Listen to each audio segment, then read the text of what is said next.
പുതിയ വീഡിയോയിലേക്ക് സ്വാഗതം. ചെള്ളിപ്പൊടിയും മാങ്ങയും കറി തയ്യാറാക്കാൻ എന്തൊക്കെയാണ് വേണ്ടി നോക്കാം. അതിനും ഒരു മാങ്ങ മുറിച്ചെടുത്തിട്ടുണ്ട്, 2 പച്ചമുളക് മുറിച്ചെടുത്തിട്ടുണ്ട്, ഒരു സവോള, ഒരു 2 തക്കാളി മുറിച്ചെടുത്തിട്ടുണ്ട്, ഒരു 100 ഗ്രാം ചെള്ളിപ്പൊടി കഴുകി വൃത്തിയാക്കി എടുത്തിട്ടുണ്ട്, ഉണക്ക ചെള്ളിപ്പൊടി.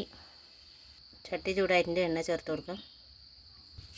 കടുക്, ഉലുവ, 1 സ്പൂൺ ഉലുവ, സവോള ചേർത്ത് കൊടുക്കാം, പച്ചമുളക്, ഉള്ളിയൊന്ന് നന്നായി വഴറ്റിയെടുക്കാം. ഉള്ളി വഴറ്റിയെടുത്തിട്ടുണ്ട്, തക്കാളി ചേർത്ത് കൊടുക്കാം.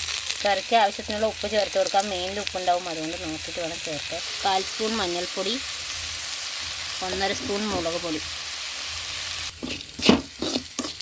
ഇതൊക്കെ വെള്ളം ചേർത്ത് കൊടുക്കാം.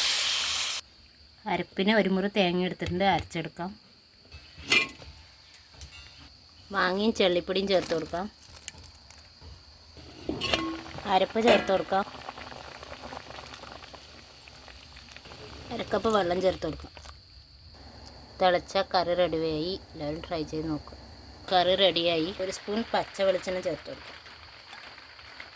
ചെള്ളിപ്പൊടി മാങ്ങ ഇതുപോലെ തയ്യാറാക്കുകയാണെന്നുണ്ടെങ്കിൽ കറിയെ കാലിയാവുന്ന വഴി അറിയില്ല. അപ്പോൾ എല്ലാവരും ഒന്ന് ട്രൈ ചെയ്ത് നോക്കുക. എന്നിട്ട് കമൻറ്റ് ചെയ്യുക, സബ്സ്ക്രൈബ് ചെയ്യുക. Thanks for watching. അടുത്ത വീഡിയോ ആയിട്ട് കാണാം.